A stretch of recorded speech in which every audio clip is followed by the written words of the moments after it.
monsieur, nous voici de retour sur ce plateau pour évoquer avec monsieur John Boukari l'utilité de l'intelligence économique en Afrique.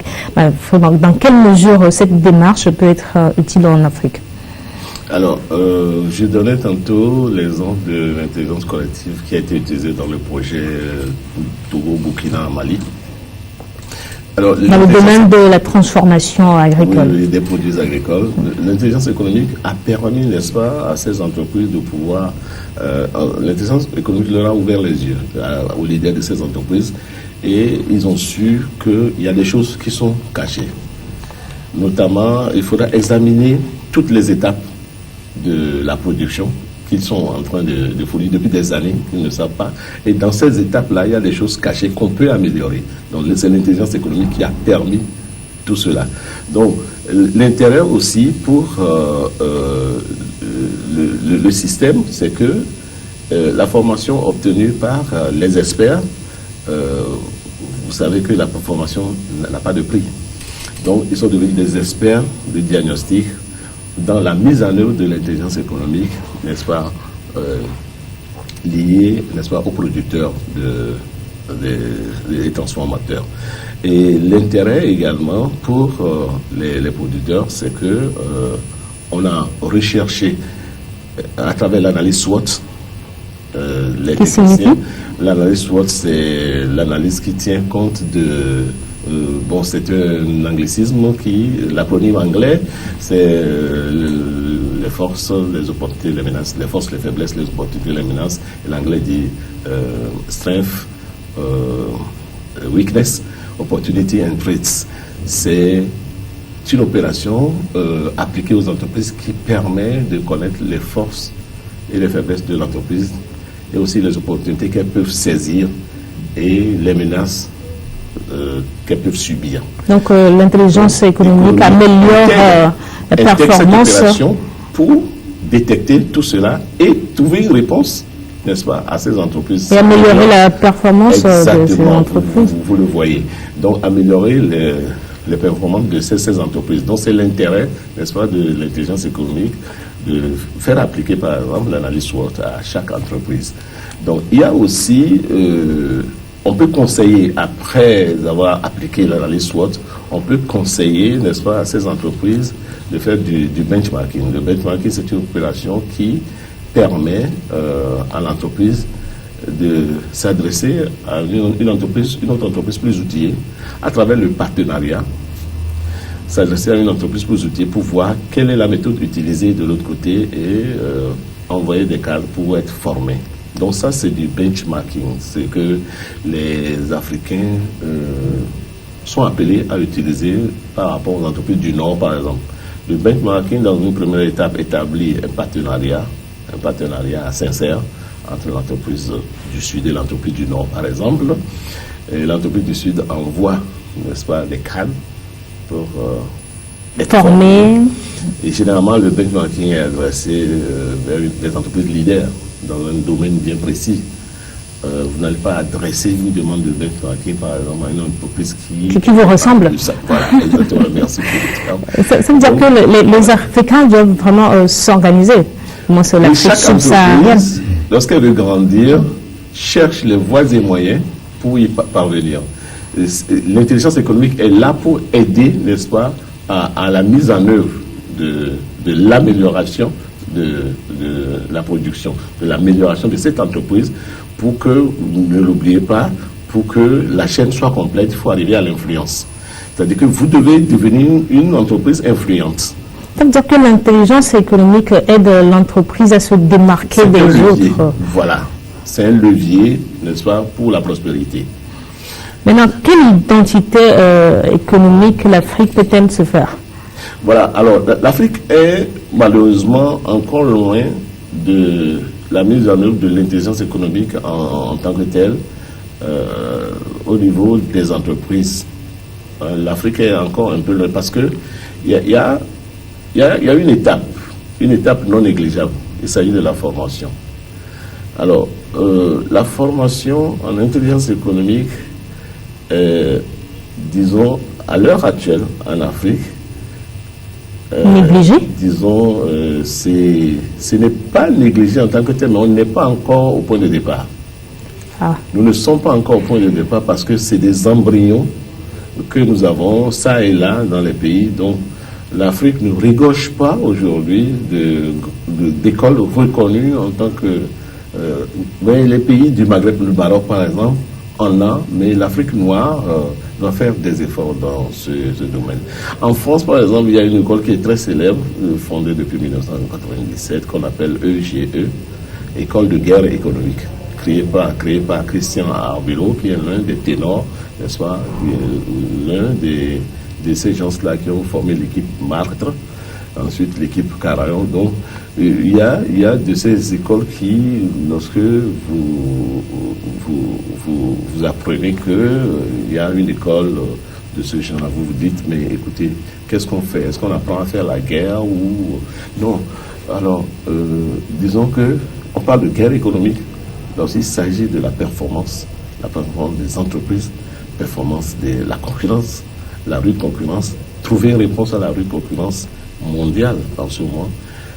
Les entreprises sont concernées, les États sont concernés, les organisations sont concernées. Est-ce que l'Afrique a les moyens? Oui, l'Afrique doit rechercher les moyens justement pour créer, n'est-ce pas, du moins prendre le départ. Je vous ai dit, le Cameroun a une très bonne école de début d'initiation en intelligence économique qui est à faire en sorte que les cadres qui sont formés là-bas, les apprenants, puissent continuer par le canal du partenariat entre cette école et d'autres écoles du Nord. Donc, nous devons faire en sorte que qu'on puisse donner un tremplin, n'est-ce pas, aux cadres aujourd'hui, en accédant à ces écoles, en créant ces écoles, en donnant de bonnes initiations et en faisant la promotion entre cette école et puis les écoles du Nord. Monsieur Boukari, vous ne devez pas aussi oublier l'existence d'optiques d'offensive et d'accumulation de capitaux par les multinationales en Afrique. Oui, ça, on oublie. Vous savez, une entreprise est une entreprise. Lorsque vous parlez des multinationales, quel est le soubassement des multinationales? Quelle est la méthode de travail? Vous savez, c'est l'intelligence économique toujours. Comment est-ce qu'on commence? Comment est-ce qu'on opère? Comment est-ce qu'on grandit? Comment est-ce qu'on devient influent? Voilà, tout ça là, ça passe par l'analyse SWOT, c'est comment connaître les problèmes dont souffre l'entreprise, comment connaître le milieu dans lequel évolue l'entreprise. Et lorsqu'une multinationale évolue, et elle doit savoir là où elle doit pousser ses tentacules. Tout ça, c'est l'analyse SWOT qui permet de savoir qu'on peut évoluer ici ou là. Et les Africains doivent se faire une idée de comment est-ce que tout ça là, ça se tisse, comment est-ce que cette toile se tisse, ainsi de suite. Nous sommes le chemin est encore là. Oui, nous sommes un peu en retard par rapport à tout ça, mais nous pensons que ça va venir. Lorsque les Français, entre le rapport Math et le rapport Carayon, ils ont mis 9 ans, mais nous ne devons pas mettre 9 ans entre l'installation, n'est-ce pas, d'une... Parce que nous avons déjà des exemples à suivre. D'initiation d'intelligence économique et la mise en œuvre, n'est-ce pas, du concept d'intelligence économique dans nos pays. On doit pas... C'est-à-dire que le public accepte tout de suite que voilà un concept qui porte ses fruits. Alors que dans les pays du Nord, ça n'a pas été le cas. Il a fallu du temps pour les convaincre. L'intérêt que nous avons à embrasser le concept tout de suite, c'est ça, c'est des sentiers battus et on doit pouvoir attraper l'essentiel tout de suite. Comme je vous le dis, il y a le Maroc qui l'a déjà fait. Voilà. Donc, et le Cameroun qui essaye aussi. Il y a 2 mois, nous étions dans une ville du Maroc, à Dakhla, pour faire la première grande conférence au niveau de l'Afrique, n'est-ce pas, des spécialistes de l'intelligence économique qui voudraient créer, n'est-ce pas, par ces genres de rencontres, créer de la réflexion pour une Afrique intelligente. Est-ce que les États africains peuvent avoir le contrôle exclusif des domaines dits stratégiques de leur économie par l'intelligence économique? Oui, les Africains peuvent y arriver, à condition que l'on fasse confiance à l'Africain. C'est-à-dire que ça commence par la base. Le secteur public fait confiance au secteur privé, le secteur privé fait confiance au secteur privé pour que les entreprises puissent, c'est comme une mayonnaise, ça puisse prendre. Et en ce moment, la volonté politique fera que ce que vous êtes en train de dire devienne une réalité. C'est-à-dire que l'on puisse se faire confiance pour faire en sorte que nos entreprises puissent atteindre un certain niveau sur la base de l'intelligence économique. Sinon, des exemples existent. Beaucoup d'exemples existent. Quand nous étions à Dakhla il y a 2 mois, au Maroc, les pays, il y a eu beaucoup d'exemples qui nous ont frappés. Les gens utilisent déjà l'intelligence économique à faire pas mal de choses. Parlons de chez nous, son Excellence Agbéoumé Koyo, qui fait partie des membres du think tank africain en intelligence économique, utilisait ce concept depuis 1993 au port autonome de Lomé. C'est ça qui a permis d'anticiper. Le résultat, c'est quoi? C'est d'anticiper. Peut-être d'innover, de voir vite qu'est-ce qui peut servir demain. C'est ça qui a permis de créer, par exemple, le terminal du Sahel, de créer l'opération Solidarité sur la mer, qui voudrait qu'on convoie, n'est-ce pas, les camions qui vont vers l'Interland. Et vous avez vu, ça se passait avec beaucoup de facilité et beaucoup de succès. Donc, l'intelligence économique permet d'anticiper. Ça permet d'anticiper. Beaucoup d'autres exemples dans nos pays proches de chez nous ont été donnés. Et nous pensons que l'Afrique a quand même de l'avenir. Et je parlais tantôt de la formation. C'est extrêmement important. Nous devons former les jeunes à avoir ce réflexe d'anticipation. Dans chaque situation, il faut anticiper. Et de la façon dont la communication est rapide aujourd'hui, ça permet, ça a son bon côté, ça a son mauvais côté également, mais nous allons saisir le bon côté pour faire en sorte que la formation, n'est-ce pas, l'intelligence économique puisse être quelque chose d'extrêmement important à prendre en compte tout de suite. L'Afrique regorge de matières premières. Est-ce que le continent peut contrôler parfaitement ces matières premières? Est-ce que le continent peut contrôler ces matières premières? De l'exploitation à la commercialisation? Oui, c'est bien possible. C'est ce que je disais tantôt, c'est une volonté politique.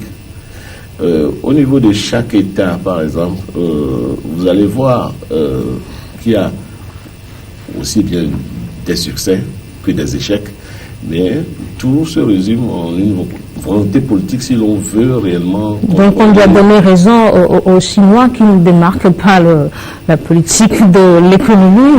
Les Chinois, ce qu'ils font, nous pensons réellement que c'est un peu en marge de l'intelligence économique ce qu'ils font. Mais ils réussissent quand même. Oui, tant bien que mal. Tant bien que mal. Chez les Chinois, on remarque beaucoup de fraude. Nous disons que ce n'est pas très sain, mais il y a quand même parmi ces entreprises qui agissent des entreprises chinoises qui utilisent la voie légale, qui font du beau travail.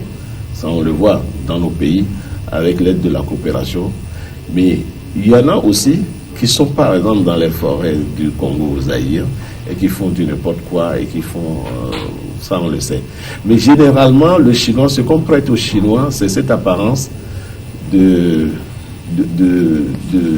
gens qui, à première vue, apparaissent très sérieux, mais qui, au fond, cachent des choses. Mais nous regardons, nous, en tant que techniciens d'intelligence économique, nous regardons un peu le résultat de ce qu'ils font par rapport à ce dont l'Afrique a besoin. Est-ce qu'ils jouent quand même un rôle positif au niveau du développement de nos États? Voilà un peu ce genre de Chinois avec qui nous devons pouvoir traiter. Mais si vous allez en Chine, sur les marchés, les vastes marchés chinois, disons que les bonnes femmes, nos commerçants africains en ont fait l'expérience. Il y a un peu de tout sur ce marché. Il y a des roublards, il y a des trompeurs, il y a des gens qui ne sont pas dignes. qui sont sur ces marchés. Il faut faire attention avec eux. Pas uniquement en Chine, il y en a aussi en Afrique. La plupart des grands pays européens se sont dotés de politiques d'intelligence économique avec des spécificités propres à chaque État. Est-ce qu'on doit les imiter en Afrique? Oui, c'est des concepts pour lesquels il faut, il faut faire avec le vécu. Moi, j'étais, par exemple, en stage d'intelligence économique et territoriale en France, à Marseille. J'ai vu, lorsque mes professeurs disaient que Marseille devenait une ville intelligente. Il faut faire avec ce qui est bien. Nous, Africains, nous avons cette chance quand même d'aller voir, de regarder, ça c'est du benchmarking, de regarder, d'apprendre. Une ville intelligente, c'est quoi? C'est une ville où, prenons l'exemple du transport, le transport est fluide, régulier, les routes sont bien faites. Lorsque demain, avant d'aller vous coucher ce soir, vous mettez vos ordures au portail, les ordures de la maison, demain matin... On ne doit pas faire 2-3 jours au portail. Les ordures s'évaporent. Déjà demain matin à 6 heures, les ordures s'évaporent et vont quelque part recycler, ça continue et ainsi de suite. Et le produit, vous êtes étonné. Alors, les balayeurs de rue, dans les pays que nous avons visités, ne balayent pas le jour. Ça se fait avant le petit matin. C'est les ramasseurs d'ordures, les balayeurs de rue n'agissent pas, vous ne les voyez pas le jour. Alors, certaines rues sont lavées. Le matin, vous les voyez très propres, humides et tout sont lavés. Donc, les inondations, dès qu'il pleut, 10 minutes après, bon, c'est un peu la canalisation intelligente qui fait que, bon, sauf cas d'accident, on dit, par exemple, qu'il y a rupture de digue, rupture de barrage. Ça peut créer des accidents.